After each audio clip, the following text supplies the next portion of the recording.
Alasari jẹ́ ẹni tó yẹ pé tí a bá ń shoot by tó bá yọ tó bá rẹ́rìn yẹn bàbá kí ló pa ẹ́ lẹ́rìn inú mi lè dùn wípé àwọn ará Abẹ́òkúta ló wà lórí set wọ́n fẹ́ growth ẹ̀ gbà gan tẹ́ bá gbogbo fíìmù tó ń ṣe gbogbo productions wọn star Abẹ́òkúta kọ̀ọ̀kan wà bẹ́ẹ̀ tó fi ń lórúkọ gbogbo star kọ̀ọ̀kan ẹ lọ wo I won't mention any name I won't mention any name ní gbogbo ẹ̀ tó fi dóru èmi torí ọmọ night club wọ́n yìí bí wọ́n bàtọ́ ń ṣe lọ́wọ́ pé ta ló fẹ́ ṣe ròyìn kò dẹ̀ ní sọ kò sí kò tẹ̀lé fi convince ẹ̀ ó máa ní ọkàn ní lóko yá kó aṣọ dání kankan tí máa dé bẹ̀ báyìí ẹ tó máa ṣe ròyìn rẹ̀ mo rí reaction everybody èmi dẹ̀ ṣiṣẹ́ mi lọ wọ́n fún mi lówó oúnjẹ first iṣẹ́ tí máa gba rúùmù nìyẹn wọ́n tún fún mi ní rúùmù tí máa sùn mo fẹ́ máa lọlé rọ ó yá owó lábí ẹ lọ fún ní kọ́kọ́rọ́ rúùmù ẹ̀ wọ́n á pè kí ló ṣẹlẹ̀ kí ló dé àwọn iṣẹ́ ńláńlá bẹ́ẹ̀ yẹn iṣẹ́ Alasari ò dẹ̀ ní jáde kí ìdùmọ̀tà máa mì. Oh my God. so bàbá ló jẹ́ mo rántí pé ìgbà tó kú báyìí h-code mo àjọ yẹn à ń ya iṣẹ́ kan ṣọ́kàlá kọ́ iṣẹ́ kí ló kọ́ ọ̀bẹ túṣù ọ̀ lójú ẹsẹ̀ so a ní Odili Kevin anáwọn English actors díẹ̀ lórí set àwọn ló kọ́kọ́ yarí pé wọ́n ní ká ya sí nǹkan wọ́n ní láyé pé àwọn ṣe máa ya irú sí wo làwọn fẹ́ yà wípé àwọn ń lọ sí FMC wípé colleague wa kú first time tí máa rí tí èèyàn máa kú tí gbogbo productions gbogbo àwọn tó ń produce lọ́wọ́ máa shut down wọ́n pack up nígbà dé FMC ó dàbí odò I was crying like a baby pé irú ẹni báyìí lọ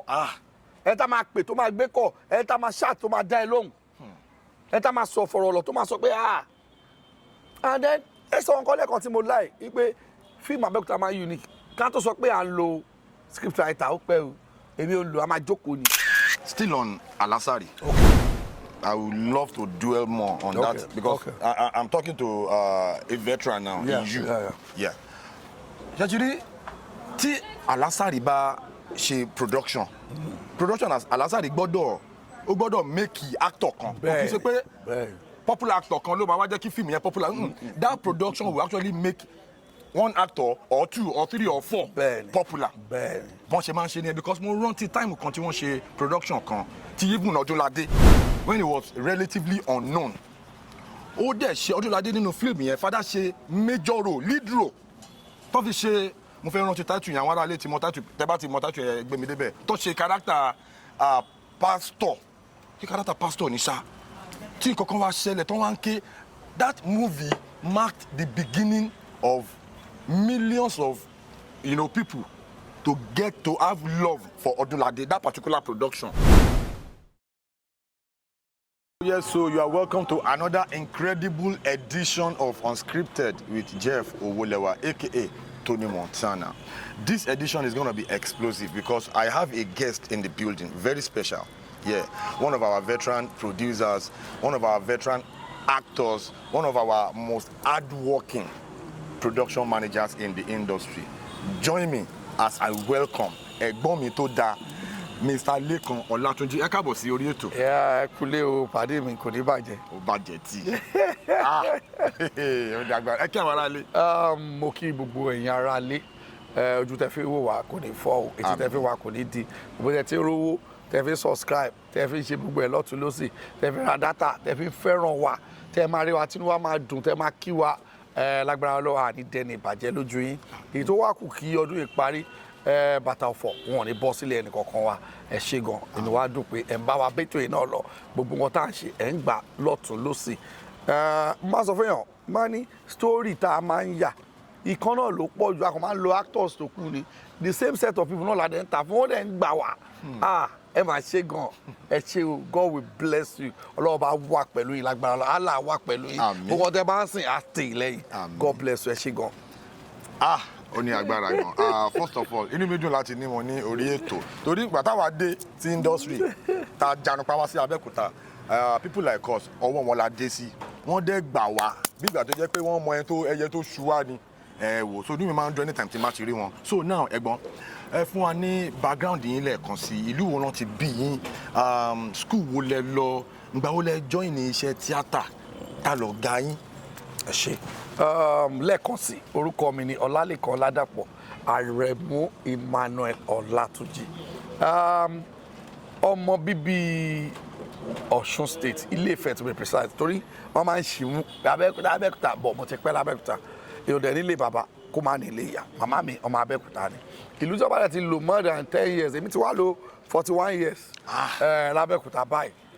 ṣóyè yìí kẹ́tì mọ̀ pé gbogbo àtàwọn ọmọ àti ìyàwó mi ọmọ Abẹ́òkúta ni ìyá mi ọmọ Abẹ́òkúta ṣẹ́ ti mọ̀ pé Ògùn state lẹ́yìn tó ń bá yín sọ̀rọ̀ gangan so ìlú bàbá mi ní Ifẹ̀ mo dúpẹ́ lọ́wọ́ Ọlọ́run ọmọ ọdún mẹ́wàá mo ti wọ̀lú yìí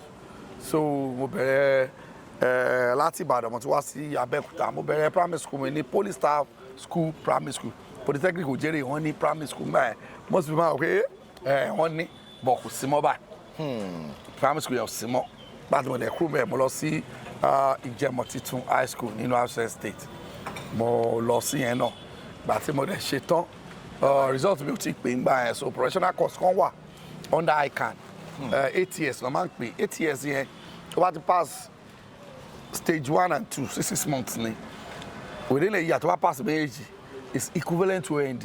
so you can use it to cross lọ fún change straight so lè má tiẹ̀ wulẹ̀ lọ ṣé OND rárá kó má ṣe so bí 3 years ló gé dànù yẹn gé ND1 ND2 àti kìí tó fẹ́ lọ ṣe o ti gé yẹn dànù o kàn lọ HND straight so yẹn ràn mọ́ mi bọ̀ kó ṣe iṣẹ́ tó easy mo sáré bẹ́ẹ̀ mọ́ gbàgbàgbà as a science student ní secondary school course yẹn dẹ̀ rè commercial ni so pàdé mi kọ́ wà Sunday láti ṣe onílòkó má fọ́ olówó à ń kọ́ mi lé pàpà tó máa wò pé ńgbà míì tó bá ní ẹ̀kọ́ iléèwé ẹ̀kọ́ àgbà fẹ́ni tọ́pá àti ṣọ́kọ́lẹ̀ tó àtàwọn kò fẹ́ ṣe ó máa ṣe ní màkàntì mo padà lọ tún ṣe ní WAEC ni o mo pass ẹ̀ wọ́n kọ́ mi lẹ́gbẹ̀ẹ́ Sunday láti èyí ló kọ́ mi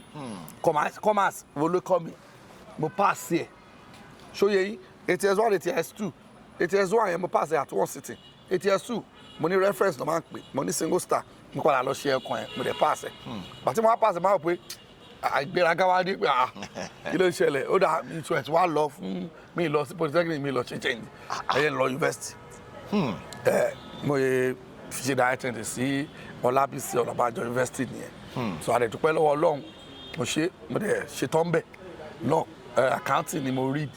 so àdúpẹ́ lọ́wọ́ Ọlọ́run broker mi nìkan mo mú níbẹ̀ sáké mi gbé síwá bẹ́ẹ̀ mi ò ì gbà nítorí pé mo fẹ́ sọ nǹkan fún àwọn èèyàn ọmọ tó fẹ́ràn iṣẹ́ yìí mo dẹ̀ fẹ́ sọ nǹkan fún àwọn òbí ṣe rí nǹkan tọ́mọ bá ti fẹ́ràn àdúrà kẹ́ máa fi ràn wọ́n lọ́wọ́ àti ilẹ̀ lèmi ò ti láìkì torí màá rí bàbá mi á ti jí lọ màámi lawyer my dad was a lawyer ọ̀sìn mi retired teacher ni so tó bá sọ discipline ojú kò sí bẹ́ẹ̀ ni up to tomorrow you can't use me fight unnecessarily because pọ́sí wa máa kó wa sínú mọ́tò by tower and break wọ́n máa kó wa dé court ẹni tó jáde tó ẹgbẹ́ ìwé rọ̀bà gbogbo ẹni wọ́n á parọ́ pé orí ó kàn tìyàn ni o ó kàn náà wòran ni o gbogbo àwọn lessons tó ti kọ́ àwọn kékeré kò ń jẹ́ ká lè wojú àgbàlagbà kò ń jẹ́ ká lè bẹ̀ sí anybody lóòótọ́ ìgbà tá a dé ìdíṣẹ́ yìí àpàdà dọmọ líle because tó bá dọmọ líle wọ́n á bàṣẹ́ jẹ́ mọ́ ẹ lọ́wọ́ wọ́n á bà nǹkan jẹ́ mọ́ ẹ lọ́wọ́ especially tó bá jẹ́ production manager tí èèyàn kó iṣẹ́ sí àkàtà ẹ̀ kó wá má lè ṣe yọrí á wù ẹ̀ pé o ẹ má gbéṣẹ́ fún o ó máa ṣe díẹ̀díẹ̀ ni o so àwọn nǹkan bẹ́ẹ̀ ó jẹ́ ká wá fèsì àwọn kọ̀ọ̀kan táwọn náà wò pé ọ̀gbẹ́ni ẹ̀ lè lọ o àfikẹ́ bá parí nǹkan tí a máa parí dó àwọn èèyàn máa ń rí mi gan ti pẹ́ dídí dọ́ tí ó ti ṣe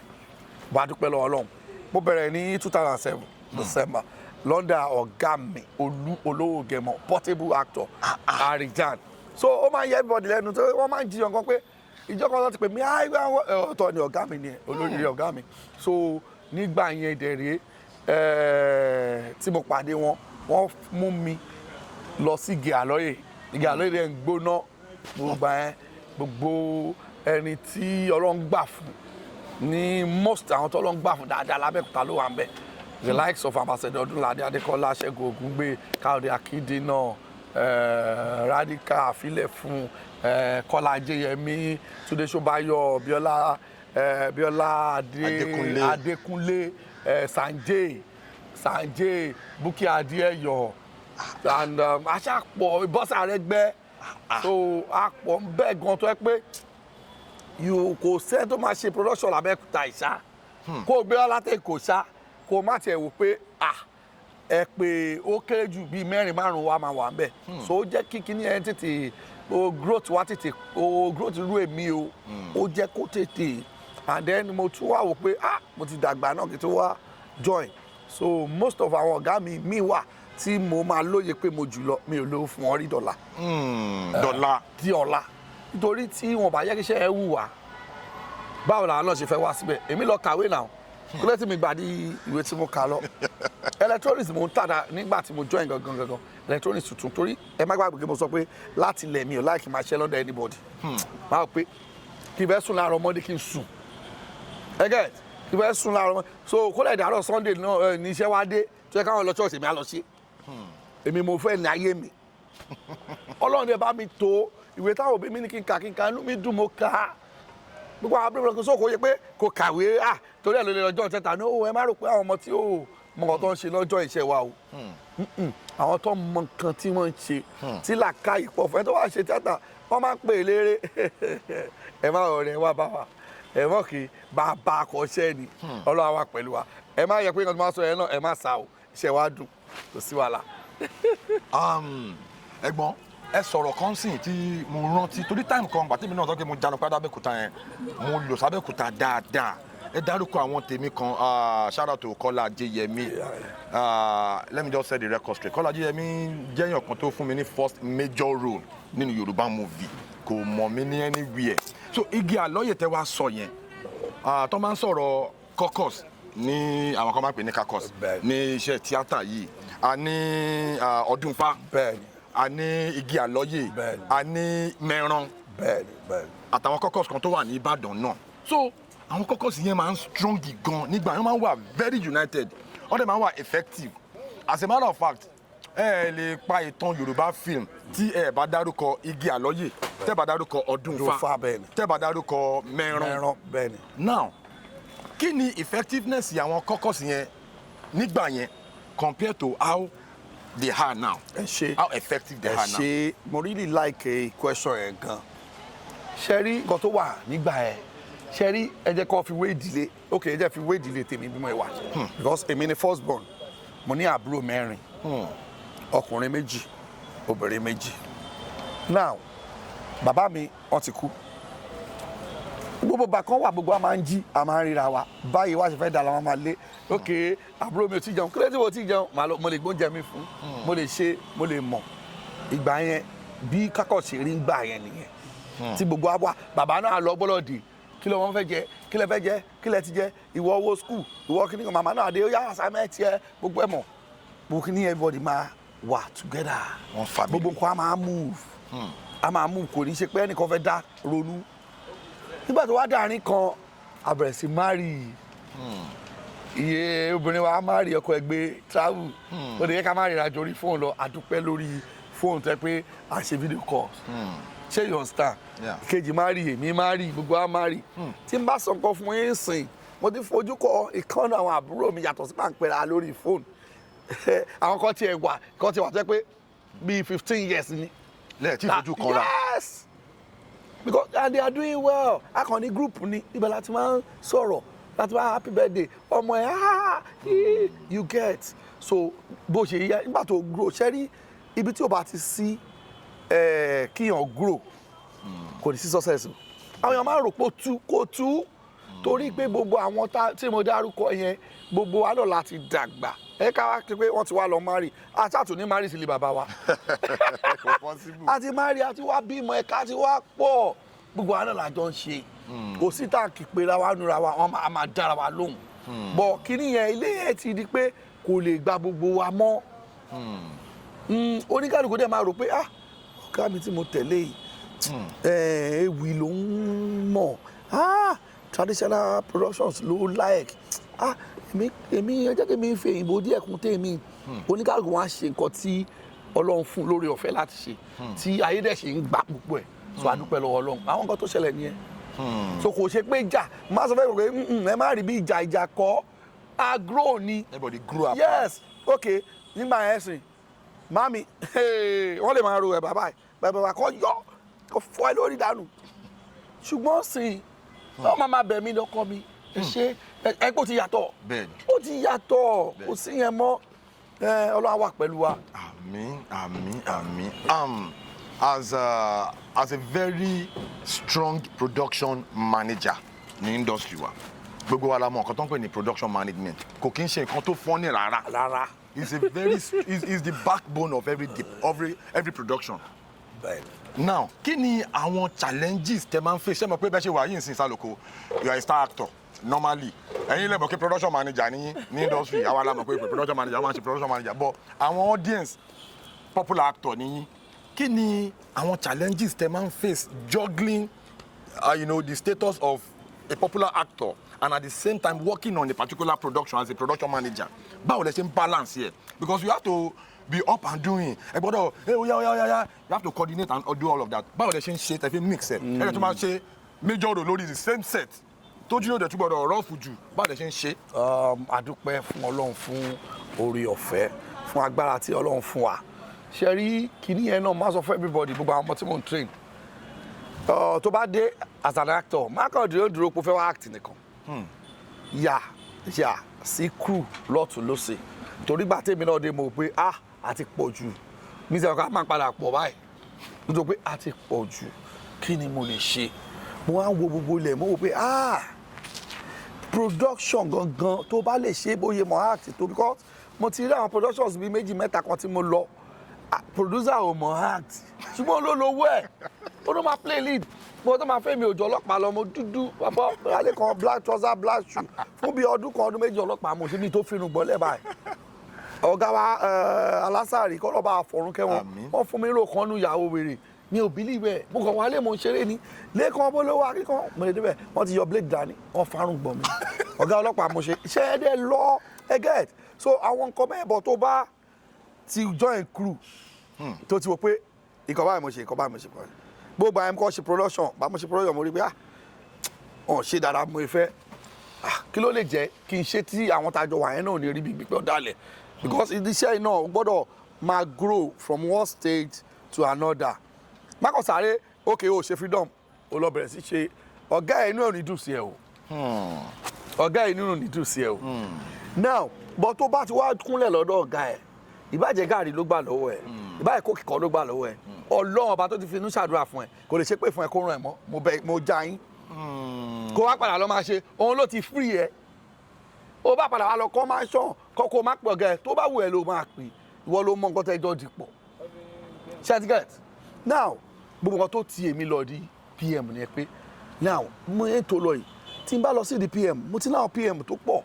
tọ́jọ́ gà sí mi irú Radical irú Olabi Àjàsà mi ìṣọmọṣẹ́ mi ìṣẹ́ anything Olabi Àjàsà mo ń ṣe lead mo ń ṣe sub lead tó pọ̀ lọ́dún ẹ̀ máa pẹ́ tá pé mo jóbìnrin wọn ló ń bá mi sùn yes wọn ló ń bá mi sùn so now tí wọ́n fẹ́ wá ṣe Radical ọ̀nà ilé inú igi àlọ́ ìlàjọ wa tó máa ń fún mi iṣẹ́ tó pọ̀ tó máa ń ṣe ta ni wọ́n fẹ́ lọ gbéṣẹ́ fáwọn méjì nínú àwọn méjì tí ilé òní wò ẹ̀ ó lọ gbéṣẹ́ fáyàtà tàbí ilé òní sọ pé ok pẹ̀lú gbogbo mo wò pé wò PM ẹ̀ gangan ni mo fẹ́ wọ̀ mo wọnú ẹ̀ nìyẹn bá ti mo wọnú ẹ̀ mo rà pé ìyàtọ̀ wà láàrin kò jẹ́ actor àti kò jẹ́ production manager àwọn ìyàtọ̀ tó wà ń bẹ̀rẹ̀ actor mo lè má dé kíní kìí ṣe lọ́wọ́ PM pé 12 máa dé but PM ò bí ẹrẹ before the production ẹjọ́ ti ṣe script ẹjọ́ ti pe cast ẹ ti pe everybody so producer kan máa sùn lé ìwọ ti dé location o ti dé side ibi tẹ́ fẹ́ lò o ti pe cast o ti cast o ti náà máa dé báyìí o ti cast o ti náà máa dé báyìí kíní kan tíjà bá ṣẹlẹ̀ láàrin crew gan tí producer rò ó tètè fún wọn ìwọ ló máa defend pé kíṣẹ́ yẹn ṣá parí tíṣẹ́ bá parí ẹ lè wá dúró tọ́ yá bá mi kó card tó bá ti wá sanwó wọn wá gba káàdì ẹ no máa balance méjì ni kò jẹ́ pé torí kò rówó oúnjẹ fún àwọn crew wọ́n á fẹ́ jẹ́ kíṣẹ́ yẹn break no iṣẹ́ production manager kọ́ yẹn tán gbogbo àwọn production manager àwọn crew yẹn ẹ ṣe sùúrù ṣe báyìí a tún wá ní ìṣòro tó pọ̀ pẹ̀lú àwọn actors ó máa ń da as an actors tabakọ̀ ọjọ́ ṣiṣẹ́ but as PM mo ti bojú àwọn actors jẹ tó pọ̀ mi ní dárúkọ gbogbo wọn tó bá ń wò mí wọn mọ̀ kí àwèrè ń bọ́bọ́ yẹn o tó bá ti ó ní kúrò lórí set láì parí iṣẹ́ mi tó bá dẹ̀ wà dáwọ́ yẹn padà mí ìran ẹ bí you anybody gbàgbé ṣùgbọ́n ìyàtọ̀ ẹ pọ̀ kódà ó dàárín kan tí bá wá ń coordinate because ó dà àwọn ọmọ tí mo ń tún gan máa ń pè à ọ̀gá gbogbo iṣẹ́ tẹ̀ ń ṣe káwọn máa wà ń bẹ̀ máa rẹ̀ á iṣẹ́ tó pé èmi ò dẹ̀ ń ṣe tèmi bẹ́ẹ̀ tí bá ti débẹ̀ tó bá ti ń kọ káàsì máa bá wọn kọ mí ní sọ pé dandandandandan kémi wá ṣe ròyìn I won't do that I won't say it tèmi ni pé tani ká lò tani ká lò tó bá ṣe ọ̀gá kí lè fẹ́ ṣe já ṣe jọ́gàsì máa wọ̀dé ìjọ yẹn bó ti lọ ṣe PM kan tí corporate pé mi lọ fún ní Èkó producer ò mọ̀ pé mi ni mo fẹ́ wá ṣe PM so mo débẹ̀ báyìí ó kọ̀ wá kúnlẹ̀ fún mi wọn mọ ẹ má bínú kíní kan ẹ sìn báyìí kíní kan mo pe ó máa sanwó ọ̀tọ̀ nìyẹn má dà pọ̀ rárá. so báyìí débẹ̀ bàtà rẹ̀ àṣẹ adjustment mo débẹ̀ ló kọlà mo wá ní 7 days kí lè fẹ́ ṣe ní Kòròdú bí Joseph mo wá ṣe gbogbo owó eré àyè kí lè fẹ́ ṣe for 7 days lọ mú 5 days owó ó rí bákan kò yé kò mẹ́ tó wá mo kàn rẹ́rìn ni mo ní kó lọ kó má sanwó 7 days o tó bá kó ra sanwó 5 days yẹn first. má wọrí àmà àtúrí pa tarabọ̀ day 5 ọ̀sán la parí iṣẹ́ ṣé ló padà wá bá mi pé because mi ò director máa ti tó bá ti my director kí ni call time láàárọ̀ la 9 àbí tó bá di 8:45 máa ti pè tó bá di 9 máa lọ kanlẹ̀kùn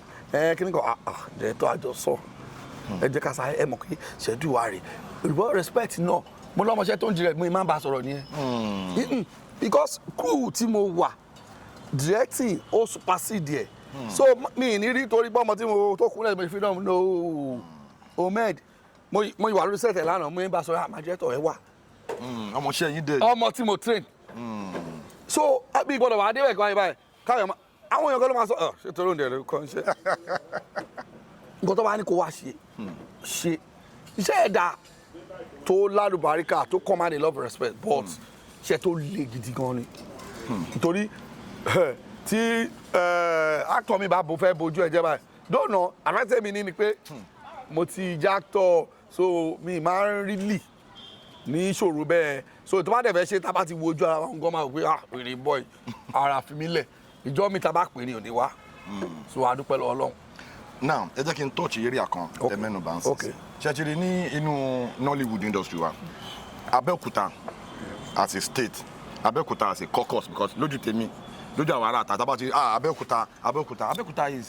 have played a very major role in the development of Nollywood industry in Nigeria. Now, when you see a movie from Abeokuta, one particular, there is this particular niche, Abeokuta, story Abeokuta man deep. Now areas content man touch, as in stories coming from Abeokuta, and more density more. Now, ewa daruko Alasari Lekan. Alasari has played a giant role in the development of, movie production in Abeokuta. In the industry generally. Nígbà tí ọ̀rọ̀ Alasari ṣẹlẹ̀, gbogbo industry yẹn ló shake because ọ̀tọ̀ ni kéèyàn jẹ́ filmmaker, ọ̀tọ̀ ni kó jẹ́ filmmaker that has a great influence on the game entirely. Filmmaker tó ti impact careers àwọn èèyàn oríṣiríṣi from all stratas of the industry across all strata of the industry. Báwo ni ikú Alasari ṣe affect filmmaking l'Abeokuta because Alasari defined another stage of film production in the entire industry. ẹ ṣe mo fẹ́ràn question yẹn gan bàbá l'Alasari ẹ tí Ọlọ́run rán wá ni bí àwọn áńgẹ́ kan tó lọ́n kọ́ pé ẹ wá torí Alasari nígbà táwa dé kí ajá lé mi bímọ tí bá sọ fún Alasari pé bàbá ajá mi máa bímọ kí ni mo lè fẹ́ kẹ́ wá ká jòkó ẹ̀kọ́ ìtọ́ dé ni wọ́n ń yọ ẹnìkan báyìí Alasari jẹ́ ẹni tó yẹ pé tí a bá ń shoot báyìí tó bá yọ tó bá rẹ́rìn yẹn bàbá kí ló pa ẹ́ lẹ́rìn inú mi lè dùn wípé àwọn ará Abẹ́òkúta ló wà lórí set wọ́n fẹ́ growth ẹ̀ gbàgàn tẹ́ bá gbogbo fíìmù tó ń ṣe gbogbo productions wọn star Abẹ́òkúta kọ̀ọ̀kan wà bẹ́ẹ̀ tó fi ń lórúkọ gbogbo star kọ̀ọ̀kan ẹ lọ wo I won't mention any name I won't mention any name I won't mention any name ní gbogbo ẹ̀ tó fi dórú èmi torí ọmọ night club wọ́n yìn bí wọ́n bàtọ́ ń ṣe lọ́wọ́ pé ta ló fẹ́ ṣeré yìí kò dẹ̀ ní sọ kò sí mọ́tò lè fi convince ẹ̀ ó máa ní ọkàn ní lóko yá pàṣọ dání kankan tí máa dé bẹ̀ báyìí ẹ tó máa ṣeré yẹn rè mo rí reaction everybody èmi dẹ̀ ń ṣiṣẹ́ mi lọ wọ́n fún mi lówó oúnjẹ first iṣẹ́ tí máa gba rúùmù nìyẹn wọ́n tún fún mi ní rúùmù tí máa sùn mo fẹ́ máa lọlé rọ ó yá owó lábí ẹ lọ fún ní kọ́kọ́rọ́ rúùmù ẹ̀ wọ́n á pè kí ló ṣẹlẹ̀ kí ló dé àwọn iṣẹ́ ńláńlá bẹ́ẹ̀ yẹn iṣẹ́ Alasari ò dẹ̀ ní jáde kí ìlú mọ́ta máa mì. Oh my God. So aṣá láwọn èèyàn tó kù tó pọ̀ tó ń wò pé irọ́ ẹ ká fi àwọn tó ti lórúkọ ẹ build ṣùgbọ́n Alasari ò ní dá yín lóhùn iṣẹ́ ẹ̀dẹ̀ máa tà so bàbá ló jẹ́ mo rántí pé ìgbà tó kú báyìí escort mo àjọ yẹn à ń ya iṣẹ́ kan ṣọ́kàlá kọ́ iṣẹ́ kí ló kọ́ ọ̀bẹ túṣù ọ̀ lójú ẹ̀ tẹ́ so a ní Odili Kevin and àwọn English actors díẹ̀ lórí set àwọn ló kọ́kọ́ yarí pé wọ́n ní ká ya sí nǹkan wọ́n ní láyé pé àwọn ṣe máa ya irú sí wo làwọn fẹ́ yà wípé àwọn ń lọ sí FMC wípé colleague wa kú first time tí máa rí tí èèyàn máa kú tí gbogbo productions gbogbo àwọn tó ń produce lọ́wọ́ máa shut down wọ́n pack up nígbà tí FMC ó dàbí odò I was crying like a baby pé irú ẹni báyìí lọ ẹ tá máa pè tó máa gbé kọ ẹ tá máa ṣáà tó máa dá ẹ lóhùn ẹ tá máa sọ fọ̀rọ̀ ọ̀lọ̀ tó máa sọ pé and then ẹ sọ nǹkan lẹ́ẹ̀kan tí mo láì wípé fíìmù Abẹ́òkúta máa unique ká tó sọ pé à ń lo script writer ó pẹ́ o èmi ò lò a máa jókòó ni a máa pa àwọn tá a rí pé onílàkàyè dáadáa ok ẹni director ni ó lè máa mọ àwọn àkìbọ̀ tá a bá ń sọ story ó yé ẹni a máa kó wọn jọ ni bíi 6, 7, 8 àjókòó mo dẹ̀ rí kámẹ́rà kan kí ni kọ́kọ́ dẹ̀ jáde nínú ẹ̀ mi à ní no ẹ má ká lo kámẹ́rà ẹ ká logi tá a máa fà á for 2 days story máa jókòó nígbà tí ọ̀hún mẹ́wàá bá ṣe nǹkan ẹ lè fi script writer ẹyọ kan mí ni wọn ò dá wọn good bọ́ǹsì nǹkan tá a kan máa ń ṣe pẹ̀lú ẹ̀ náà sí a máa mú script writer ẹ̀ náà wá jókòó tiwa ó yá jókòó ó yá máa jot tá a bá ti agree okay scene 1 okay scene 2 okay scene 3 ó yá lọ build ẹ̀ because èmi ò máa ń really wà comfortable pẹ̀lú ẹ̀ àmọ́ script tí mo ti lọ ṣe PM táwọn big directors ẹ máa rí script ẹ mọ̀ pé àwọn míì ti máa ṣe ọjọ́ yẹn báyìí náà máa wò pé rubbish tó máa sún script mi ṣe yes so most àwọn míì tó ń kọ script mi náà máa lè lóye yẹn púpọ̀ aláwọn script náà tó yẹ pé wọn ò bí ẹrí ó lè yọ nǹkan kan bẹ́ẹ̀ ó lè yọ nǹkan kan bẹ́ẹ̀ inú ọgbọ́n máa dùn pé wo story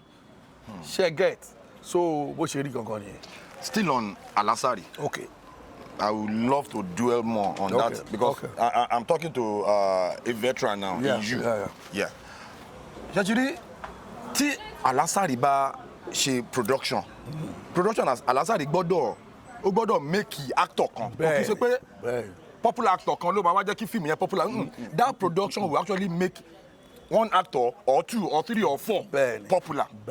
Bọ́n ṣe máa ń ṣe ni because mo rántí time kan tí wọ́n ṣe production kan tí Ibùn Ọdúnládé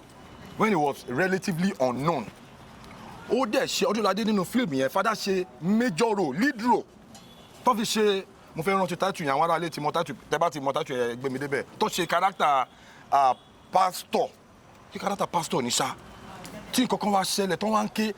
that movie marked the beginning of millions of people to get to have love for Odunlade, that particular production. Production tí mo sọ yẹn. So now, ní time yẹn, people like Alasari, tó bá ń cast, no matter how big that production is, tó máa sọ pé upcoming yìí, ó wà very talented. Òun ló máa ṣe character major yìí, òun ló máa ṣe. Ó ní o, 100%. Kò kí n ṣe pé bóyá fíìmù yìí ó big, character yìí major role ni, jẹ́ ká lọ gbé star ńlá kan wá láti ibì kan. Style la man need ko fi so people like that influence wọn insight tí wọ́n ní nǹkan tó máa ń rí nǹkan tí àgbàlagbà tó bá rí lórí ìjókòó báyìí tọmọdé bá gorí fẹ́ǹsì yìí kò lè rí nǹkan tí mo lè fi wé àwọn insight tí àwọn bàbá Alasari yẹn ní nìyẹn kọ́ lọ́n forí di Alasari gbogbo nǹkan tí Alasari tán filẹ̀ Ọlọ́run máa fi ọwọ́ bàjẹ́ kan ẹ jọ ẹ tún shed more light on that aspect tó jẹ́ pé nísìnyìí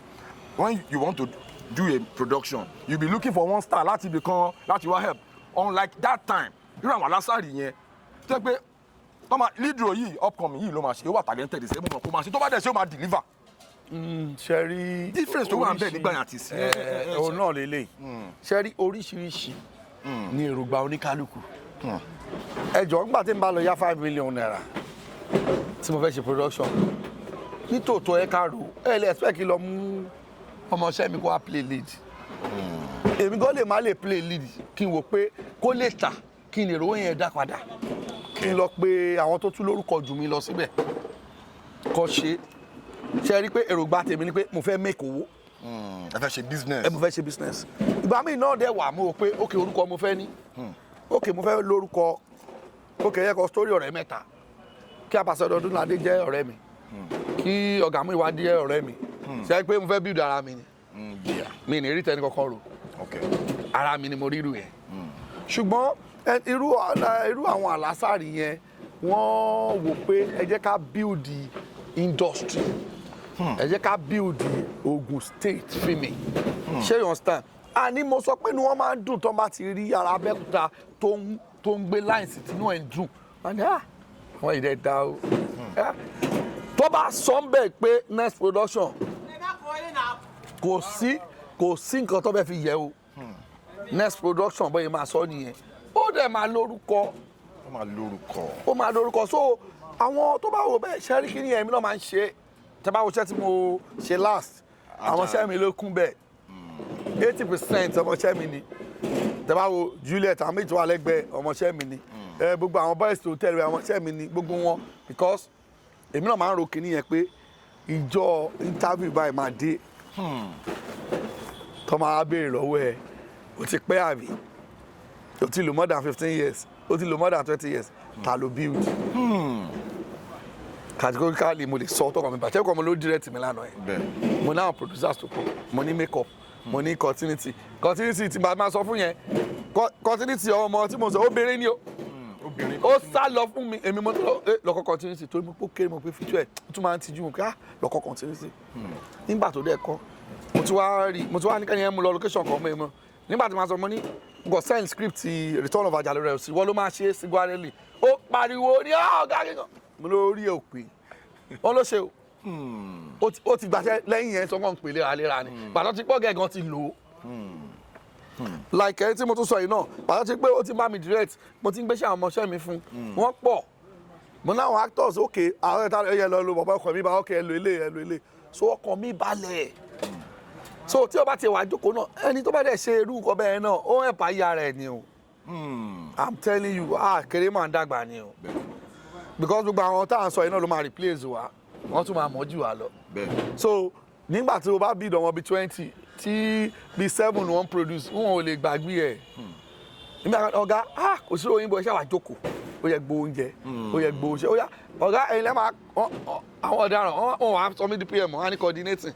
wọn á ní ẹ wá coordinate bí máa jókòó sí rè nígbà mo tẹ̀ ṣe mú nǹkan wọn máa rà fún mi ni wọn á ti gba room wọn á ti fún mi lówó wọn ti gba pm tó wà competent tó máa ṣe wọn kàn fẹ́ wá fún èmi lówó ni ṣé kò dáa ó dáa tó bá tún yá mo lè ní ẹ wo mo ń lọ sùn rúùmù wo lẹ fún mi mo ń lọ sùn tèmi nìyẹn ìgbádùn ni tí ọ̀dẹ̀ sì máa jẹ dọjọ́ alẹ́ so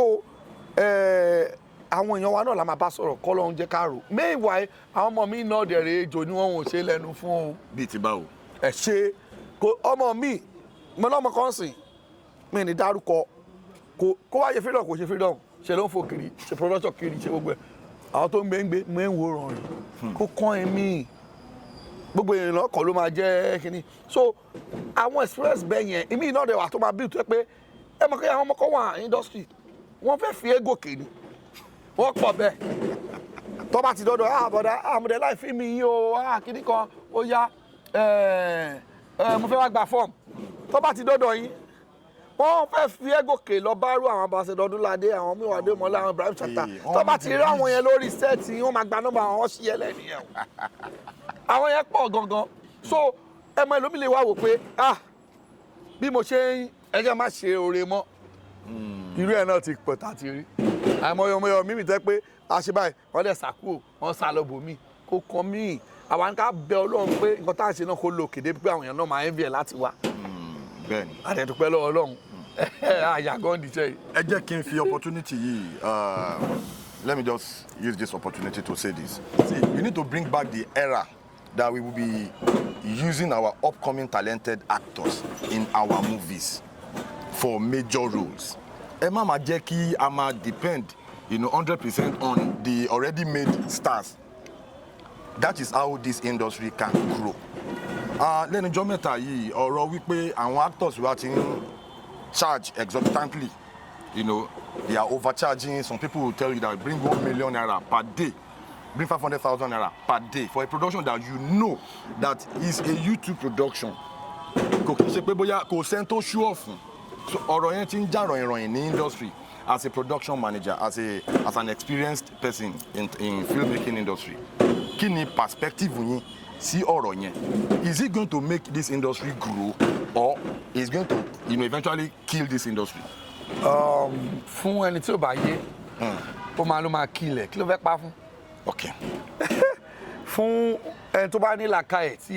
iṣẹ́ wa yé ní tìlótẹ̀yìn. Okay. Ẹbí bá kọ̀ dẹ̀ mú òpó kan péré ni kí fẹ́ ṣe part 1, 2, 3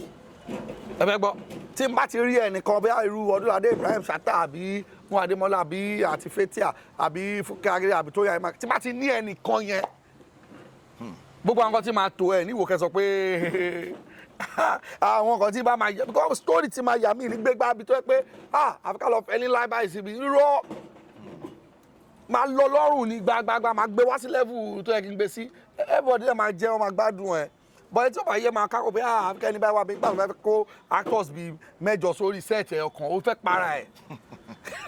500,000 per day ṣẹ́ náà owó tẹ owó oúnjẹ gbogbo ẹ wà ń bẹ bọ anáwọn tó máa bẹ àlòkó ẹjọ ẹ máa pè mí a dẹ̀ ti rí pé ó mọ̀ ọ́ ṣe anáwọn ọmọọṣẹ́ tó mọ̀ ọ́ ṣe a máa fi wọ́n lúra wọn ní like nǹkan tí mo sọ the other time ṣe bí jùlọ nǹkan fi sáré àwọn ọmọọṣẹ́ mi ó lè jọ ṣe lọ ṣé wọn á sọ pé wọn á wò ṣe wọn ní àwọn ilé òmò àti ìtọ́ bá mọ̀ àti ní wọn náà time tó fún wọn láti jèrè wọn yes because ìdí iṣẹ́ wa máa sọ kí nìkan fáwọn èèyàn pé ẹ gbàgbé má sọ fáwọn ọmọ mi ẹ wá ká máa fẹ́ ra wa kò ní kí n fi airplay lead torí mi lè jẹ́ káwọn audience bú mi Ọlọ́run ti mú gbogbo yín audience ló ń dìtà mí nígbà tí máa fi ẹ́ síbẹ̀ táwọn èèyàn ní àbíṣẹ́ rẹ̀ èdùtò gẹ́ yóò deliver bẹ́ẹ̀ èdùtò bóyá bàbá yẹn ti fún mi lówó bàbá yìí ló bá fíìmù yẹn jẹ́ ẹni pé àṣírí èmi gójú á máa tì mí so ọ̀tọ̀ọ̀tọ̀ ni lọ́mọ acting tó bá mọ̀ àsìkò dé fún ẹ báyìí torí àwọn la máa lé mú báyìí o àmọ́ tá a rò pé ok wàá ṣe 2 days kó jẹ́ bàdàn gbogbo ẹ̀ náà là ń wò mo dẹ̀ láìkì bọ̀bọ̀ yẹn ta ló ní nọ́mbẹ̀ ọ̀tá lọ́gẹ̀ ok ẹni báyìí lọ́gẹ̀ bá mi pè inú ọ̀nà adùn pé mo pe òun bọ́ọ̀ ṣe fẹ́ mi kékeré gbàgbà tó máa pè mí náà first time máa ṣẹlẹ̀ kó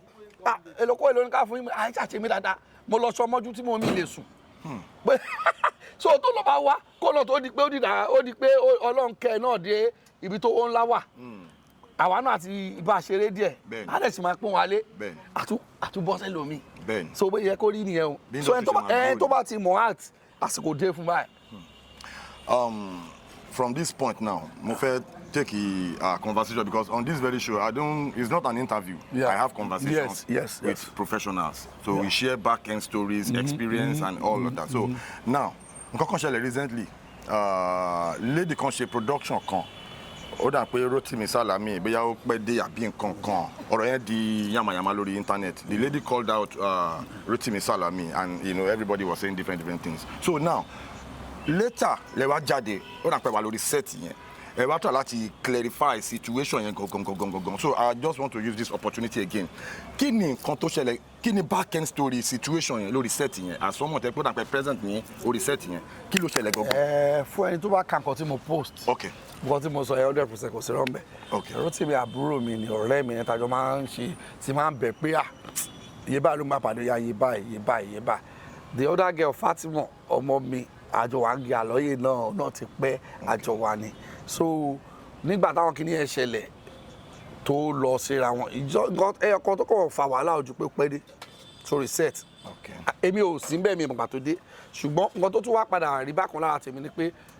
mo wà ń bẹ́ẹ̀ jọ ẹ̀ ńgbà tó ń lọ èmi kọ̀ rò pé ẹ kó sọ fún mi pé lóko báyìí but àti set everything kò sí wàhálà àtọ̀tún àtòsí ẹ̀gọ́ ti jáde tó ti lọ dáadáa èmi àti orílẹ̀-èdè ti pàdé lórí set dáadáa ẹ wo kò sí bí ọ̀ṣẹ́ máa rìn kò rí máa mì but ẹ mọ̀ ẹni tí wọ́n gbé iṣẹ́ ẹ̀ lọ ó kanra ó sáré sọ̀rọ̀ mo sáré kọ́ọ̀bù yẹn bẹ́ẹ̀ kọ́ gbà tó lọ máa jáde àárọ̀ tí mi ò bá máa lọ bẹ́ẹ̀ ok ẹ jẹ́ kí nǹkan tó jẹ́ tòótọ́ tèmi mọ̀ ẹ kí mi post yẹ mo dẹ̀ post ẹ ló mo dẹ̀ dùn everybody dẹ̀ ó dẹ̀ kú ẹjọ́ dẹ̀ kú sáké governor wa Ogun State Ambassador Owolabi Ajasa comrade Owolabi Ajasa our president Ọ̀túnba Abọ́lájí Amusan wọ́n dá sí. Okay. Everything that was sorted. Ẹ sọ̀rọ̀ kan sìn ẹ mention Baba Latin. Baba Latin is one actor tó jẹ́ pé ìwà wọn nígbà táwọn ọ̀tẹ̀ tí jẹ́ nǹkankan táwọn ọ̀tẹ̀ tí mọ̀ wá ní anywhere. Baba Latin, I'm just putting it out there straight up, I'm setting the record straight. Baba Latin is one of the most generous person in the industry. One of the nicest person in the industry. Tèmi mọ̀. Kò wá sí ẹni tí mo bá sọ̀rọ̀ bóyá a sọ̀rọ̀ a kàn gist ọ̀rọ̀ lọ sọ́dọ̀ Baba Latin mi tí pàdé èèyàn kan tó sọ̀rọ̀ Baba Latin láì dá nǹkan tó wá ń fọ́ nìyẹn then èmi gangan personally I'm a living witness nígbà táwọn ọ̀tẹ̀ tí jẹ́ nǹkan kan Baba Latin jẹ́ producer tí mo wá sí location tí mo hustle wá wọ́n jẹ́ èèyàn kan tó fún mi ní the highest amount of money nígbà yẹn tó yẹ pé tí mo délé báyìí bí mo ṣe ń ṣe bẹ́ẹ̀ ni mò ń ṣe mọ̀ bá tí mo ṣiṣẹ́ tán tó wọ́n sọ pé o ti parí o ti ń lọ owó tó ń kó fún mi jọ yẹn mo yẹ garadé mo ṣe lélẹ̀ jọ yẹn so àti gbẹ́yìn mo ti máa ọ̀rọ̀ tí mo sọ yìí ti pẹ́ ọ̀rọ̀ yìí should be around 2013-14 mo á délé mọ́ pé ẹni yìí so later tí nǹkan ti wá change wọ́n ti wá di president mo á ní this man will make a lot of changes nínú Tampan as the president now mo wá bá ìkan lára àwọn veterans wa sọ̀rọ̀ ní Ìbàdàn bàtọ́ máa sọ̀rọ̀ wọ́n ní gonna those days tí àwọn ANTP members àti Tampan tí wọn kì í bára wọn ṣe mọ́ it was when Baba Latin came in as the president náà wọ́n sọ pé okay ẹ wá ẹ̀yin náà ẹ wá gbogbo ẹ bára yín ṣe ẹ bára ẹ jẹ́ kó dópin táìmù mi yìí tẹ bá níṣẹ́ tẹ fẹ́ pe lágbájá láti ibi ẹ pè wọn àti ọmọ ìyá ni wá wọ́n ní Baba Latin ló broker peace yẹn tí gbogbo ẹ fi ń lọ bó ṣe yẹ kó máa lọ so that kind of person and ní Abẹ́òkúta Baba Latin is one of the veterans ní Abẹ́òkúta tó jẹ́ pé ipa tí wọ́n kó wọ́n ti wà lórí àwọn sẹ́ẹ̀tì wọn tó jẹ́ pé tí wọ́n bá pe Ambassador Ọdúnládé Adékọ́lá wá síṣẹ́ báyìí the way tí Ọdúnládé máa fi ń honour Baba Latin torí wọ́n ti ní history ó dáa kéèyàn máa ṣe dáadáa òun ni à ń tọ́ láti sọ lórí ètò dáadáa tó bá ṣe ló máa sọ it is when you are bad that when they are now talking about you nílé kejì wọ́n sọ̀rọ̀ yìí bẹ́yẹn torí ẹ̀ mọ̀ pé aburú lẹ̀ ń ṣe àyà ìmọ̀ máa já bó tẹ́lẹ̀ pé dáadáa lẹ̀ ń ṣe ní láti jáyà so now mo fẹ́ kẹ́ fún mi ní irú àwọn back end story àwọn challenges tẹ́yìn gangan tẹ́ face in the course of your career the biggest challenge tẹ́ face tó jẹ́ pé kí n lè gbàgbé tẹ́ bá rántí. ẹ jẹ́ kí n kọ́kọ́ sọ̀rọ̀ lórí Ọ̀túnba Abọ́lájí Amusan ṣé nǹkan tó máa ń jẹ́ kó rí bẹ́ẹ̀ fún àwọn àgbà eléré yẹn àwọn tó bẹ̀rẹ̀ láti ilẹ̀ tí kò yẹ pé wọ́n kàn jálu stardom ẹ̀ láàrin ẹ tó bá jálu láàrin kò ní mọ nǹkan tó ń ṣẹlẹ̀ o because tẹ bá lọ béèrè lọ́wọ́ àwọn ọmọ olówó tó yẹ pé tó bá dé store wọn bẹ́ẹ̀ àpò rice bíi 8 ló wà ń bẹ̀ gbòǹkan wọn bíi 8 10 ìjọ tí ó bá dé school tó bá tí classmate bá sọ pé òun ò tí ì jẹun ó máa wò pé bí wèrè ni ó máa wò pé àwọn iṣẹ́ olóòbùkú làwọn òbí ẹ̀ ni ṣé you understand because kò mọ nǹkan tó ń pèlè bí o ibi ṣe máa pa ṣé you get tí wọ́n bá dẹ̀ mú irú ọmọ tálíkà yẹn kó wá lọ ṣe storekeeper lé ọ̀rẹ́ yẹn family ayo tó bó jẹ́ kókó méjì ló fi ṣọwọ́ láàárọ̀ ṣé you get so bẹ́ẹ̀ mi ṣe rí ọ̀rọ̀ yẹn nìyẹn gbogbo irú àwọn Baba Latin wọ́n bẹ̀rẹ̀ láti tá bá wo àwọn throwback mi àwọn ìwọ bọ́gà ṣe rí ó yé wọn wọ́n dẹ̀ máa ń fi làákàyè bá everybody ṣe. bẹ́ẹ̀ni. tápọ̀ kàwé ju bẹ́ẹ̀ lọ lọ́ọ̀yà náà máa ṣe because wọ́n mọ̀ kọ́ tó wọ́n mọ̀ nǹkan tó they will listen to you wọ́n mọ̀ tó tọ́wọ́ dẹ̀ fẹ́ bá ẹ sọ̀rọ̀ lọ́pọ̀ jẹ̀bi ẹ̀ náà ó ní bọ́ yẹn máa tó tí ó jẹ́ pé wọ́n máa kọ̀ sọ́wọ́ ẹ̀ jẹ̀bi wọ́n máa mú ọ̀rọ̀ yẹn wọ́n máa bí ẹ òkè gbàtí kíní ṣẹlẹ̀ kí ló ṣe gbàtí ilé ṣẹlẹ̀ kí ló ṣe gbàtí ilé ṣẹlẹ̀ kí ló ṣe. ṣé you get? Yeah. So gbogbo yẹn náà làwọn afikọ́ gbọ́n gbàtà dé àwọn gàwá ti jẹ́ kó yá wa pé báyìí so gbàtà ẹ̀mí dẹ̀ náà ti dúró pé òkè bọ̀ tó bá dẹ̀ ṣẹlẹ̀ ó ṣẹlẹ̀ nìyẹn. bó ti wọlé kékeré ọbọ̀ sí CPM ti lé mi bọ́lẹ̀ ta ni ẹ kiri kan but I am wò mí because I'm a big man níwọ̀n bá gbà yẹn mo ní electronic store tí mo ta tuntun. chairman ní lọ́fíìsì. So àwọn ẹ̀ máa ń wò ká ṣé àwọn tí mo ti gbé lọ ṣe fàájì tí wọ́n ká wọ́n ní màá bá wọ bẹ́ẹ̀ sọ bẹ́ẹ̀. ìgbà yẹn àwọn costumiers wa ò tí ì lẹ́nu most productions wọn ò tí ì lówó láti gba costumier àwọn costumiers sí kínní aṣọ mi làwọn mi máa pe aloko wọn dẹ̀ ní sọ fún mi kí kó wá bẹ́ẹ̀ yẹn kàn aloko ẹ wá ẹ kó aṣọ tó náà bíi mẹ́rin márùn-ún wá bíi mẹ́fà actor tó pé wà ló máa lò. ẹ máa káṣọ tí yín wá ẹlòmíì lajú. àdé gbọ́dọ̀ sọ̀rọ̀ bóyá ọlọ́pàá ṣe ẹ̀kọ́ tá a bá rí ṣe because wọ́n ti tútọ̀ mi dáadáa pé oríṣiríṣi kan ló lè ṣẹlẹ̀. a ti wà location bíi 8 days rí tí a wà ń bẹ̀ area Bragani lẹ́yìn tó lẹ̀ ṣe kíní ẹ̀ tán èmi kọ́ dẹ̀ sùn sórí iṣẹ́ àkọ́kọ́ kíkọ́ dẹ̀ sùn kọ́ fi ṣe tán wọ́n ní gbogbo àti máa fi tají gbogbo wọn ti lọ èmi nìkan ló kù mbẹ̀ so gbogbo wọn máa fi tí èmi máa fi tají wọn ò jí mi ibi tí mo wà ìgbà tí máa fi jí èmi nìkan níbi 3 lóru gbéraga jẹrè nǹkan wò ni kódà jalọgọ ló jí mi ibi tí mo sùn sí. kòkòrò. ẹ mọ inú bí igbó láti ṣiṣẹ́ nǹkan but irú nǹkan bẹ́ẹ̀ ta ni mo fẹ́ blame bọ́n wọ́n ti jẹ́ kó yé mi àwọn kan bẹ́ẹ̀ pé àwọn kan tó máa rí pọ̀ o tabajoko báyìí bá mi tọ́gà bá dé bọ́ ẹ kọ́ àwọn alámẹ́kúta dáadáa tí ẹ tó sínú ẹ bá ń bọ̀ gbọ́dọ̀ dìde fún tó mọ̀ pé ní sínú ẹ ọ̀gá lójọ́ tó bá ti ń bọ̀ o gbọ́dọ̀ dìde fún lórí bí ẹ. nígbà yẹn kó tó ti pé mi tiẹ̀ ṣe freedom ó dá àwọn lẹ́bù kan tí àwọn èèyàn bá jókòó báyìí tó já àwọn ọ̀gá ni tó bá ti ń dé tó ń dé fẹ́ máa sọ̀rọ̀ wọ́n fún ẹ mọ̀ kó gbọ́dọ̀ kúrò ń bẹ̀ fún wọn. ẹ máa excuse ara yín. ẹ wà kúrò ń bẹ̀ fún wọn kó tó sọ fẹ́ pé ayọ́ dìde wọ́n fúnra á dìde. mo ti wà lórí sẹ́ẹ̀tì rí tó yẹ pé mo fagídí mo ní malaria so èyí ni mi malaria ní issue so mo ti iṣẹ́ alágbára ni mo ti ṣe tó yẹ pé ara mi ò yá mo ṣáà mo ń bì so producer láti sọ fún mi pé lóko dìde tí ó yà sí ìwé kó tó di pé mo pè kó tó di pé ṣé kí n kú ni àbẹ̀wò èmi máa ń kà sára ibi tí mo ti lọ́ọ́ domi sórí wọ́n tún lọ́ọ́ fi mí lẹ́yìn. education boss yìí lọ. wọ́n ti ṣiṣẹ́ tán nígbà tí yàn bá ń bọ̀ so ara nǹkan tí bí ìgbà tí yàn ṣe exam class ni test ni so tó bá ṣe test náà o lè move to the next stage so gbogbo àwọn ẹ̀kọ́ tá a ti kọ́ ṣé mi tó máa purọ́ mọ́ wa ó ṣe báyìí wọn kàn rẹ́rìn pé kò sí wàhálà ṣùgbọ́n sìn adúpẹ́ lọ́wọ́ Ọlọ́run gbogbo àwọn tá à ń sọ yìí tó jẹ́ producers iṣẹ́ yẹn wọ́n ti pè wá tó fún wa lówó gidi tó máa bẹ̀ wá lóko àjọ Tuesday next week bó ló wà ókè ọ̀gá kò sí wàhálà Abẹ́òkúta yìí dẹ̀ jẹ́ pé ìfẹ́ yẹn pọ̀ tó jẹ́ pé most gbogbo àwọn ọ̀gá tí à ń dárúkọ yìí Abáṣẹ́lọ́dún Alẹ́ Adékọ́lá Arijan Ṣẹ́gun Ògúngbè Mr. Latin kò sí tó máa kí ní bàbá mo fẹ́ ṣiṣẹ́ kan ta ló níṣẹ́ èmi ni bàbá òkè kò sí wa èló ní kí fẹ́ kọ́tàgbà yẹn bá ti ká ó nìyẹn tó yẹ ní ọ̀rọ̀ tá à ń sọ lẹ́ẹ̀kan náà wípé àwọn kan charge kọ́ máa charge bọ́bí tèmi wà yìí ṣé báwọn ti máa kó ṣiṣẹ́ tèmi nìyẹn tèmi wọ́n ti bá ní máa fún wọn àdé ìlú àwọn ọmọọṣẹ́ mi náà mọ̀ ó bá dòun ó dòun. Next question kò kí n ṣe question actually mo kàn fẹ́ kẹ́ share pẹ̀lú àwọn ará ẹ̀ recently bọ̀bọ̀ kan Zanku lórúkọ ẹ̀ skit maker ni ṣaláìsí with accident ọ̀rọ̀ yẹn di pé ti industry to everybody so àwọn náà ń travel ni so mo fẹ́ compare sí ìtúnṣẹlẹ̀ sẹ́yìn náà nígbà yẹn mo mọ̀ pé ti share láwọn platforms kan but mo kàn fẹ́ kẹ́ relate pẹ̀lú nǹkan tó ń ṣẹlẹ̀ ń sìn then kẹwàá àwọn ẹ̀kọ́ tẹ̀lé kọ́ àwọn young guys a lot of people ẹlòmíì over speeding ló máa ń ṣẹlòmíì àwọn kan wo ló ṣẹlẹ̀ tó fi di pé kìnìyàn ṣẹlẹ̀ ń gbà yẹn. ẹ ṣe àdúpẹ́ lọ́wọ́ Ọlọ́run My own was 3 years ago. Ibo ti lé. So a lè dúpẹ́ lọ́wọ́ Ọlọ́run. Nǹkan tí màá fi dúpẹ́ lọ́wọ́ Ọlọ́run jù ni pé mo lè padà sí industry kí n máa ṣe the same role tí ó ṣe pé bóyá àwọn iná lọ́n fi mí ṣe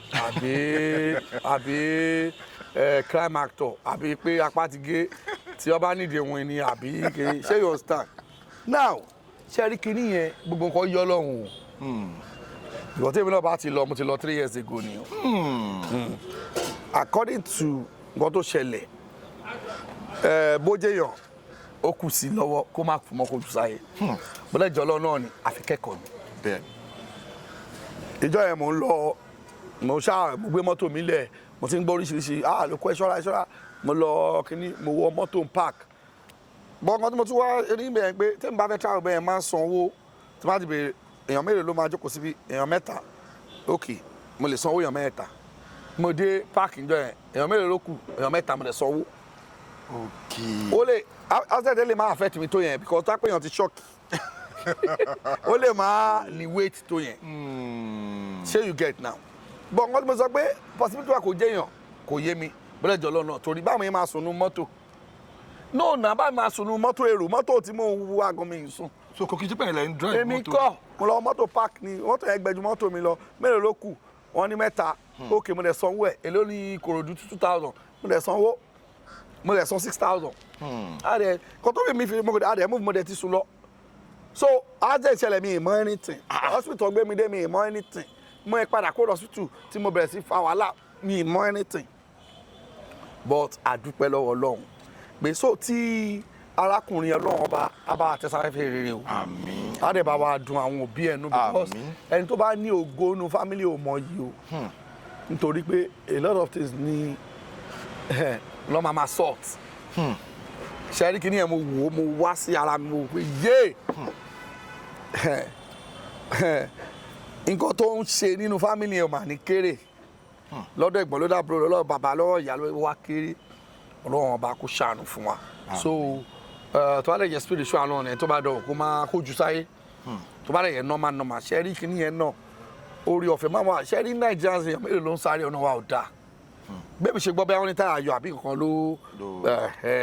gbàtẹ́ mi kan wo mọ́tò ẹ̀ mo pé kí ló ṣẹlẹ̀ ṣùgbọ́n ẹni tọ́lọ́run bá máa kó yọ ó máa kó yọ o nígbà tí mo wo kankan Dàmọ́lá Látúnjí àbúrò Dàmọ́lá Látúnjí ó ní accident kan ó wọ́ọ̀sì bá mọ́ lọ káàkiri ẹ̀mọ́ tó ń rí tèmi bíi ìyẹn tún jábọ́ látòrí ó sọ máa sọ kódà mọ́tò yẹn laná nígbà tí iná ń jónu mọ́tò wọ́n ń wọ wípé kí iná ẹ má jó òkú ẹ ó máa padà rìn ó máa ń ṣe so Ọlọ́run wa ni ká máa bẹ̀ àánú Ọlọ́run kó má fi wá sílẹ̀ àmín àmín gbogbo ẹni tí nǹkan burúkú ṣẹlẹ̀ sí kọ́lọ́wọ́ bá wa ṣàánú fún wa kó bá wa tù wọ́n lára Ọlọ́run bá tù wọ́n lára torí kò easy September bàbàbàlà kódà ní bá fẹ́ travel out of abẹ́kútẹ́rù máa ń bẹ̀ mí fúnra mi because ìwà òpin kí ló tún fẹ́ ṣẹlẹ̀ kó fẹ́ ṣẹlẹ̀ ṣáà ti máa ń drive gba ọ̀nà kọ́ba pẹ́ gbogbo kí nìyẹn máa tẹ̀ slow ni máa lọ wẹ́rẹ́wẹ́rẹ́ ṣùgbọ́n Ọlọ́run nìkan gbogbo kan yé because ẹni tó wà nílé ẹ̀ ń ṣubú ń kú bẹ́ẹ̀ni ká tó sọ pé kínní Ọlọ́run ló yé bó ṣe dá ayé òun ló yé. Ọlọ́run ló yé lóòótọ́ torí ẹni tí à ń sọ ìzánkù gangan ọmọ yẹn 2 days before kíkiní ẹ̀ tó ṣẹlẹ̀ èmi àti ẹ̀ sì sọ̀rọ̀ lórí fóònù pé mo fẹ́ wá interview ẹ̀ ní Ìkòròdú o ó ní tí má ti wọ Ìkòròdú o pé kí n pòun ẹni tí má ti wọ máa wà. ọmọ tó dẹ̀ dà ní máa ń gbàdọ̀ ìbá ti máa rẹ́rìn ni. kò sí nígbà yẹn wo fídíò báyìí inú máa ń dùn ni. o sì wo lórúbọjú ní wo péjẹ. kọ́lọ́n forí jìn kọ́lọ́n fọ̀hún kẹ́ àwọn òbí ẹ̀ tó filẹ̀ kọ́lọ́n bá wọn bu òróró túra tí o ti ń dùn. now in the same vein ọ̀rọ̀ late wife yín mo kàn fẹ́ ká touch ẹ̀ díẹ̀ torí àwọn audience wa ní orí platform yìí kàn lè learn 1 or 2. àwọn ìṣẹ̀lẹ̀ yẹn tó ṣẹlẹ̀ yẹn àwọn lesson wo lẹ padà learn àwọn nǹkan wo ló change nínú life yín. ṣe rí àwọn ìṣẹ̀lẹ̀ tó bá ṣẹlẹ̀ sẹ́dá tí ó ṣe fà padà wá mọ́ Ọlọ́run la máa bẹ̀ kí Ọlọ́run bá wá ẹni bí ẹni èèyàn bí èèyàn náà tó lè feel vacuum yẹn kò ń easy kọ́lọ́wọ́ bá ṣàánú because tó wáyé pé ẹni tí ìyàwó ẹ̀ máa ń bàjà lójoojúmọ́ náà bí àwọn ẹ̀ bá kú kò ní rẹ́ni bàjà mọ́ a ò pé ayẹkẹ́ni ti jà kẹ́ni ti jà ká tó wá sọ pé ẹni tó dáa bí ìyá ló jẹ́ sí mi gbogbo nǹkan mi lájọ́ ń tò lọ́tò lọ́sẹ̀ òun náà nìyẹn ó wá pé 2 years náà ní oṣù yìí tó kù so kọ́lọ́run bá fi ọ̀run kẹ́ bẹ̀rẹ̀ dúpẹ́ lọ́wọ́ Ọlọ́run pé àwọn ọmọ tó fi sílẹ̀ they are doing excellently well. Inú mi dùn èmi náà dẹ̀ ń tiraka máa ń sọ fún wọn náà ṣe rí mi o ẹ̀rí pé àfẹ́ǹjì ni mi o mo máa ń fagídí ṣe gbogbo wọn rí gẹ̀ǹjì mi o máa ń fagídí ẹ má yẹ kó yé fi hàn ẹ ṣáà ṣe dáadáa ẹ má gbẹ̀mí mi gbóná o ẹ máa kó ti pè mí nìkan wọ́n dẹ̀ ń ṣe dáadáa so inú mi dùn torí ó kọ́ wọn ó kọ́ wọn gan-an torí òun nìkan tèmi ojú pé èló ni okay first one mi sìn ó máa wọ university àgbà kan kí ni tèmi òun ló máa sọ kọ́ọ̀sì òun ló máa lọ kúkọ́ mi tèmi ojú èló ní kíní kan ṣùgbọ́n gbogbo ẹ̀ náà ẹ̀kọ́ ńlá náà ni so kẹlẹ́yìn máa ṣíwájú because tí ẹlẹ́yìn bá ti ṣíwájú kò ṣe nǹkan tó dáa o kò ṣe nǹkan tó dáa ṣùgbọ́n àdúpẹ́ gbogbo àwa tó kù kọ́ dàgbà ká dògbò. Àmín. Abala tá a dé yìí a máa ń pè ní abala celebrity phone call ẹ máa gbé fóònù yín ẹ máa wá wo popular person bíi tí yín lórí fóònù ẹ máa wá pè wọ́n ẹ kàn máa shout out wọn lórí fóònù dáàsì wọn máa káwọn ará ilé ó tán ṣé àti rẹ́dì àbí àti rẹ́dì ẹ máa pè wọ́n lórí fóònù mò ń sọ̀rọ̀ mo wà lórí ètò kan ni mo kàn ní kí n àwọn ará ilé wa máa fẹ́ ẹ máa fi ń ṣe bíi vibe ni so ẹ̀yin ará ilé àlejò wa Sálòkó wọ́n máa pe celebrity bíi titi wọn a máa bá wọn sọ̀rọ̀ ní orí ètò yẹn so a sì ń dúró jẹ́ ká fara balẹ̀ káwo ẹni tó fẹ́ pè fún wa lórí ètò normal phone call ni o. kò sí wàhálà a máa pè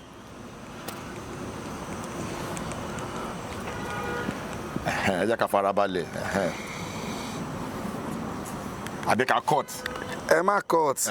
kò lè tó yẹn. torí ètò táwa yìí unscripted ni. ṣé tó bá dẹ́ gbé ẹlòmíì á dẹ́ gbé. àtúpẹ́ lòmíì.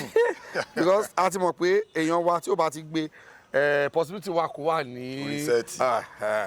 so mo ti ń pè ẹnìkan.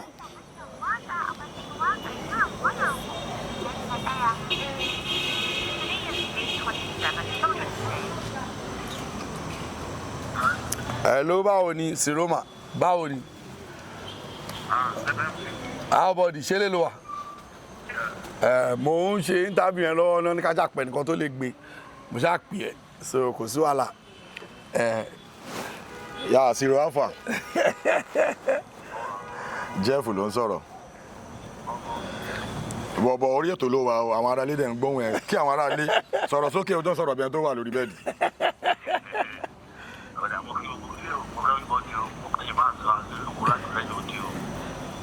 ok ẹ̀yin ará ilé àlejò wa ti pe Siro Túndé Ṣóbáyọ̀ ní àlejò wa pè. ok ṣe kò sí wàhálà thank you. so Sálòkó ká tó rap ètò yìí up ó ní angle tí mo fẹ́ ká touch. ok ṣe ti rí ní industry ọ̀pọ̀lọpọ̀ nǹkan ló ti ṣẹlẹ̀ ọ̀pọ̀lọpọ̀ jo ló ti rọ̀ tí ilẹ̀ ti fà. àwọn tó jẹ́ artist kan ní time kan irú Aunty Jaiye Kuti wọ́n jáde wọ́n sọ pé in the course of her career pé wọ́n fi gba pátá àwọn kó tó fáwọn ní role kò ṣẹlẹ̀ sáwọn rí so later a wá rí ọmọbọ̀tí òun náà jáde ní industry àwọn marketers kan fẹ́ gba pátá òun kó tó di pé wọ́n fún wọn ní roles ní inú industry pé kìíní yẹn wọ́n pé àwọn ò lè fi pátá tó ń lẹ̀ o lòun ṣe yẹra kúrò ní industry pé kìíní yẹn dẹ̀ affect gan. ṣé as a production manager àwọn kan máa ń sọ pé kìíní yẹn máa ń ṣẹlẹ̀ gan ó tiẹ̀ wá rampant pẹ̀lú àwọn production managers láti gba pátá kó tó di pé wọ́n fún àwọn èèyàn ní àwọn obìnrin ní roles. èmi tún máa wá sọ fáwọn èèyàn pé it is not only in our industry ló ń ṣẹlẹ̀ ó ń ṣẹlẹ̀ in every sector ní banking sector ó ń ṣẹlẹ̀ ní medical sector ó ń ṣẹlẹ̀ in every field ní gbapata kí n tó help ẹ ló ti ń ṣẹlẹ̀ kí lẹ fẹ́ sọ sí ṣé lóòótọ́ ló ń ṣẹlẹ̀ ni tó bá ń ṣẹlẹ̀ kí lẹ fẹ́ kí ni experience yín lórí ẹ̀. ẹ ká dúpẹ́ lọ́wọ́ Ọlọ́run wípé ṣẹ́rí ibi tọkùnrin bá ti pọ̀ sí tóbìnrin bá ti pọ̀ sí ọkùnrin á like obìnrin á like ọkùnrin o lẹ́nu ọjọ́ mẹ́ta mo gbọ́ pé fada kan sọ pé òun ò ṣe mọ́ tó ló ti rí obìnrin tó fẹ́ fẹ́ tó jẹ́ fada tí yẹ kó fẹ́ yàn rárá Ọlọ́run ti dá àwọn obìnrin pé wọ́n wà attractive forget about our industry forget about movie industry kábàdé báńkì bá mi àwọn wá àwọn èdè da àbọ̀ ó ti lo orin kó ti máa rí agbọ́kọ̀kú mẹ́ ṣùgbọ́n as a production manager ṣe rí oríṣiríṣi obìnrin ló wá sí industry wa o and èmi ò dẹ̀ rí ẹ̀ṣẹ̀ nínú kí actor fẹ́ actress tí bá wò pé ọmọ ẹ̀ mo dẹ̀ like ẹ o okay like now kí wò pé mo fẹ́ remarry mo dẹ̀ wá ti ń study ìwà ọmọ ẹ̀ láti rẹ̀ ó yá kí ni mo lè fi fojú ẹ̀ mọ́ra náà ni pé ajẹ́ fún sí nǹkan fún sí méjì lẹ́yìn máa ṣe wá wọlé sí lára mo dẹ̀ like ẹ nǹkan ọ̀pọ̀ tọ̀ nìyẹn so bọ́ àwọn obìnrin míì wà nǹkan tó wá sí industry wa yàtọ̀ tọ̀ ẹlòmíì máa dé báyìí gbáàs kó tó bá wá mo fẹ́ dó ẹni báyìí mo fẹ́ dó ẹni báyìí mo fẹ́ dó ẹni báyìí mo fẹ́ bẹ́ẹ̀ ni báyìí sùn mo fẹ́ bẹ́ẹ̀ ni báyìí sùn tó bá ti rọpò fún rẹ̀ ló máa gba nọ́mbà gbogbo wọn o ọkùnrin ló dẹ̀ gọ̀ tọkùnrin bá jókòó tóbìnrin wá gba nọ́mbà ẹ̀ tó ń rẹ́rìn tó ń pè ẹ̀ lọ pé ẹ̀ bọ̀ ó mọ̀ pé ó ń bá kan bọ̀ ni ṣẹ́gẹ̀ ṣùgbọ́n ní tèmi o mo ní àwọn tó jù mí lọ mo ní àwọn tó yẹ pé bàbá wọn ló mú wọn wá bá mi mo láwọn tó jẹ́ kọ́ wọn ló mú wọn wá bá mi mo láwọn tó jẹ́ ìyá wọn ló mú wọn níbi tíṣẹ́ èdè ó ti yàtọ̀ gan láyé ìgbà kan náà bàbá wa máa ń ṣe bẹ́ẹ̀ tó máa ń kóyàn sí kinní èmi ò rẹ́ṣẹ̀ nínú kó rẹ́ tó láì kó tó ṣe o kò dẹ̀ ṣẹ́ṣẹ̀ nínú pé mi ọ̀gá mi ò gba mo ti lọ́kọ́ èmi ò rò pé ó dá ṣé ọbẹ̀ fokùnfà ẹ wọlé ni iṣẹ́ tiẹ̀ ti wá dáńsìn débi pé tó bá lè ṣe production ẹ̀ face YouTube ẹ ni kò jù bẹ́ẹ̀ lọ kò ṣe pé nìkan mákẹ́tà kan nìkan máa lò ẹ̀ àbẹ́ nìkan nìkan máa lò ẹ̀ ṣe nǹkan tágbára bá ká mọ̀ kí wọ́n gan mọ̀ ṣẹ́ kò sẹ́ tó dẹ̀ ṣe yẹn mọ̀ a ti pọ̀ ju everybody ẹ̀ mọ̀ productions tó ń jáde everyday àní ká kí àwọn audience wa ó tọ́ ẹ̀ mọ̀ tó tún ti jáde lẹ́ni ni ká káwọn tó ń wo jẹ́tíkẹ́ so ọ̀rọ̀ ìyẹn èmi wà ó láìkì yẹ jẹ̀nílì ló fi wá jọ kò yẹ pé jọ ìyẹn gan ló wá ṣe ó máa tàn ẹ́ mú ni mo ní polytechnic kan lérí àbí tí mo gbé like 70% gbogbo àwọn tí ó ti máa rí inú àwọn lecturers yẹn student lọ fẹ́ so fagídí mú wọn ni tó bá ti ní progress obìnrin á wò pé okay as a PM náà kò ṣẹ́ṣẹ́ nínú pé kò rẹ́ ìmọ̀ tó fẹ́ ara nǹkan tó máa sọ fún náà nìyẹn pé àmàdé máa fún ẹ ní sí nǹkan méjì náà kò lè build ààrẹ o tó bá wù fine tó bá dẹ̀ wù fine iṣẹ́ tẹ̀tì fífẹ́ mélòó ló fẹ́ tó fẹ́ para ẹ̀ dànù ni nítorí pé àwọn míì sí àwọn ọmọ ẹ̀ ti wá gbọ́n ọ̀gá mo rẹ̀ láì mo rí ṣẹ́ẹ̀tì mo fẹ́ ṣẹ́ẹ̀tì tó fún ẹ ṣẹ́ẹ̀tì ọ̀gá ẹ̀ ṣé kò máa ń ra kíní kan wá tó yẹn ló fẹ́ kọ̀nù sí o fẹ́ dínà oúnjẹ so gbogbo kíní ẹ̀ là káyè lẹ́yìnbọ̀dì fi ń ṣe báyìí o torí a ti pọ̀ jù a ti pọ̀ so tí wọ́n bá fọ́nbù ó máa gbẹ́dọ̀ ẹlòmíì lọ tí ẹ máa treat ẹ bí ọmọ bí àbúrò ìgbé òkè iṣẹ́ la fẹ́ ṣe ẹ o ìwọ máa ṣe olórí kiri kan bẹ́ẹ̀ tí ò dẹ̀ bá sọ pé ó fẹ́ bá sùn rí ṣé tiẹ̀ ò ti bá ẹ mẹ́wàá òun dẹ̀ ló máa cast ẹ̀ ń bẹ̀ máa cast tó bá ti sọ̀rọ̀ bí ẹ̀mẹ́rin ó ti dé everybody ti gbọ́ àgbẹ̀ ìta ni ọ̀gá yẹn kẹ́ òun àná fẹ́ bẹ̀ sùn ni o so o bọ́lọ̀ fún ẹ brain tó dẹ̀ yípa ti ẹ̀ bá dé ilé wà ní gbogbo yẹn kọ́lọ́run ṣàánú wa. So this is a personal one ṣé ẹ ń plan láti remarry ni torí you are still very young ẹ̀rẹ̀ máa dàgbà àlàáfíà ara yóò ní di fíafíà ṣé ẹ ṣì máa remarry ni àbí kí ni plan yín gangan it's a private one ó yẹ ẹ lè share. òun lélẹ̀ gbogbo nǹkan wọ Ọlọ́run ni nígbà tó kọ́ ṣẹlẹ̀ máa ń dúró pé àbí remarry mi ṣe but as time goes on mo rí i pé àwọn ọmọ yẹn náà máa need motherly care. Okay. ṣùgbọ́n for now èmi ò ń ṣe ìyá àti bàbá wọn because wọ́n ṣe kéré ṣùgbọ́n Ọlọ́run tóbi ju gbogbo ẹ̀dá lọ tí ọlọ́ba fẹ́ ti èèyàn tó máa help ẹ̀ tó máa jẹ́ ìyàwó ẹ̀ bí mo yẹn ń dọ́nu pé irọ́ dìgbà tó bá tó bá tí máa ń rìn lọ sí bá rẹ̀ nìkan tó yẹ ní àmọ̀dẹ̀ láìkẹ́ gbọ́n ẹ̀ a máa kọ́dọ̀ rẹ ni kò yẹ pé ṣáà màsáyé lọ fún fẹ́ yàn from there to wọ́n rí àmọ́ mi máa láìkẹ́ ó máa ṣe lọ́sàn án àmọ́ mi máa láìkẹ́ èèyàn ní choice kó má jẹ́ kan tí mo ti ẹ̀ láìkì tara ẹgẹ́t èèyàn ní choice láti sọ pé ó yá torí àwọn ọmọ but as for now èmi ṣe ni bàbá àti ìyá ọmọ ẹ ó ń wù mí kí n ti wọn sì kéré fọ́sọ̀ mi ó ṣe ń lé kó wọ yunifásitì ẹ mọ̀ kọ́ ti dàgbà kọ́ tójú bọ́ tó bá ti wá dé level yẹn bí i 5-6 years to now àmọ́ ọ̀tá máa ṣe bọ́ ọlọ́run lè sọ pé mo ń dìde yìí o máa pàdé ẹni tí ṣùgbọ́n for now mo ṣe wò pé ok ṣáàjì máa ti àwọn ọmọ yẹn kí Ọlọ́run máa bá mi tọ́ wọn lọ. To conclude this conversation ní táìmù kan cassette then time kan àwọn films wa orí CD tó máa ṣe poster tí gbogbo ẹ máa lọ era yẹn àti era ìsìn internet tó jẹ́ pé everybody orí page YouTube kí ni advantage ìgbà yẹn kí ni disadvantage kí ni advantage ìsìn kí ni disadvantage ṣé ìgbà yẹn lójú títí ó dájú time yìí lọ àbí time yìí ó better time yìí. ṣẹ́rí kí ni yẹn náà gbogbo ẹ̀ ló lójoro nú ṣẹ́rí ń gbà yẹn wọ́n máa ní àwọn marketers cases wọn á ní kò lọ àwọn dẹ̀ rí pé everybody like àwọn yẹn ló lè mọ nǹkan tó ń ṣe sí ṣàtìkẹ́ iye tó bá declare pé ó wà lẹ̀ ló wà lẹ̀ ló wà lẹ̀ so àwọn tó bá dẹ̀ kíní yẹn wà limited sí àwọn tí disadvantage ẹ̀ tún ní pé ó wà limited sí àwọn tó ní videos nìkan tán lè ra cassette tó bá dẹ̀ ti rà so kò kárí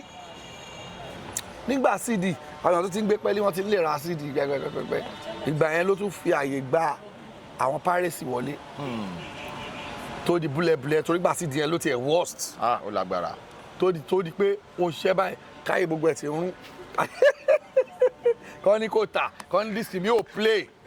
oríṣiríṣi ṣùgbọ́n láì tá a wà ń sìn náà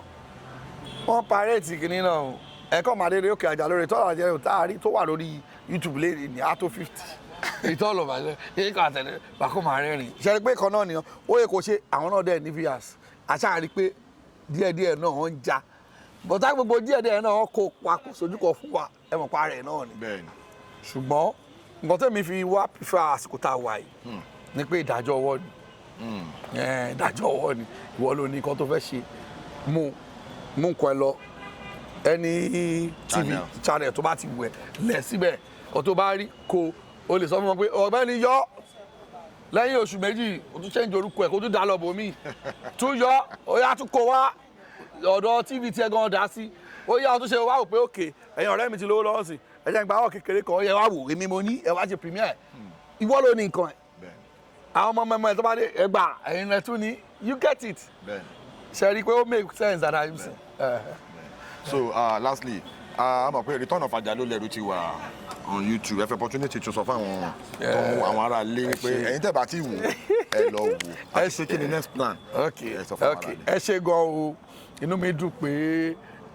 iṣẹ́ àánú mi ẹ rí i pé òpó ni mí mo máa ń sọ fẹ́ẹ́ nìkan wọ́n máa ń rẹ́rìn wọ́n lọ́kùnrin òṣòpó ẹ jọ kí ni obìnrin fi ṣorí tọkùnrin fi ṣorí English àní widow and widower òpó lèmi náà ẹ ṣàánú mi inú mi dẹ̀ dùn fún turnout dóòkò ètò kankan ẹ rí i pé lọ́wọ́ tàtí ẹ̀wà kí ni ẹ̀ move everybody kàn pariwo lọ́tún lọ́sẹ̀ ṣùgbọ́n return of Ajalolẹ́rú ẹ bá tún yarí kẹ bá wò Ajalolẹ́rú 1 and 2 ó wà lórí Yorùbá Plus return of Ajalolẹ́rú wà lórí Yorùbá Premium so ẹ bá wò Ọlọ́run á wà pẹ̀lú wa torí mo mọ̀ pé kò easy náà fíìmù tẹ fẹ́ wò lé nìpọ̀ á tó 50 ẹ̀dá èmi mọ́mọ́ tọ́ God bless you. ẹ jọ ká tó rap interview yìí ó ní ọ̀rọ̀ kan tí mo fẹ́ kẹ́ lọ́wọ́ àdá sí lórí lady kan jáde time kan ó lóun kó 4 million sórí production kan gbàtọ́ máa release ẹ̀ báyìí gbàtọ́ máa rẹ̀ mí tó owó fún un after bíi 2 months nǹkan owó tó kó fóun ò tó bí i 1 million àbí kinní kan ló bá bẹ̀rẹ̀ sí ní fi gbé ta kí ni kọ́mẹ́ǹtì yìí lórí ẹ̀. òun tún ṣì rówó àtẹ̀gọ́ fún ní 80,000 òun rówó ṣẹ́rí kìíní yẹn náà kò sọ́kànlẹ̀ ni bóyá ká bí o kò ṣe first production ẹ̀ nìyẹn ó ti gé ni o ó ti máa gé ó kọ̀ wò pé àwọn káwọn kìíní yẹn náà Jimmy tó ní ká kò máa ń lò lájẹ́ káwọn èèyàn wo fíìmù àwọn náà lèmi rí because owó ó rówó ìyẹn pé ìwọ̀n yẹn tó bá irúbá yẹn sọ̀rọ̀ tó ti yọ tó fi channel mi bẹ́ẹ̀ 500 300 á tún jọmọ́ á tún ṣe mí á máa bẹ Ọlọ́run náà ni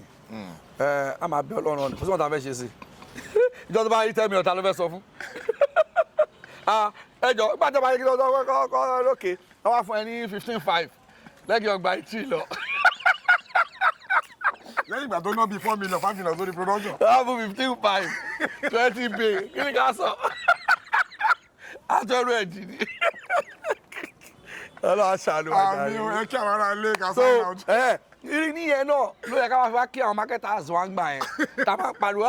ó gbà jọ àwọn náà ti short lórí fíìmù tó pọ̀ táàrò ó pàtàkì pariwo ṣùgbọ́n sí náà àwa ń rí bóyá ń rí pẹ̀lú àwọn náà ń gbà yẹn tí ó ti wá yà wá lọ́wọ́ mo kí gbogbo yín o orúkọ mi Ọlálékan Ọládàpọ̀ Emmanuel Arẹ̀mú ọmọ Ọlátúnjí lórúkọ mi inú mi dùn láti wà lórí ètò yìí lágbára Ọlọ́run ojú tẹ fi wò wá ò ní fọ́ etí tẹ fi ń gbọ́ wá ò ní di àwa náà lẹ máa bá ní gbogbo ìgbà inú wa máa dùn a máa mú inú yín dùn ẹ ṣé gan God bless you ìtòkùn tó ọdún yìí máa parí ìdùnnú àtayọ̀ a máa ṣe a máa rówó ńláńlá ọmọ ìgbéga ọmọ àwọlé ẹ ṣé gan God bless you. àmín ẹ ṣé gan tí a pè yín tẹ́ jẹ́ wa. you are welcome. you have always been supportive. ọlọ́run á tún máa gbọ́wọ́ yín sókè ògo yín ò ní wọ́ọ̀kù ògo yín á túbọ̀ máa tanná sówó tanná sọ́lá tanná sí ẹ̀mí gígùn àtàlàáfíà ara bó ṣe máa rí nìyẹn ẹ ṣé gan. yeah you are welcome. all right. ẹ̀yin tí wà nílé ẹ rí pé edition eléyìí ó lé kíkà gan ní agbára gan. Thank you for watching. If you know that you are in our program you have not subscribed to this channel Jeff Owolewa TV abeg subscribe ẹ bá mi tún sọ fún ọ kàn subscribe sí channel yìí. òun náà nìyẹn o ti sọ ẹ bá subscribe sí Jeff Owolewa ẹjọ TV kí gbogbo ẹ lè máa dùn. social media handle yín fún àwọn tí wọn ti follow yín ẹ tún gbé sí wọn létí. Lekan Olatunji 01 Instagram nìyẹn gẹ́gẹ́ tó bá dé orí TikTok náà Lekan Olatunji ni mi pè Lekan Olatunji ẹ ti rí ojú mi bàbá dúdú ẹ ti rí bẹ́ẹ̀ balance. God bless you. Yes, so thank you so much for watching. Thank you for dropping those beautiful comments. Really appreciate you guys. Jeff Owolewa is my name. See you on the other side. Hala.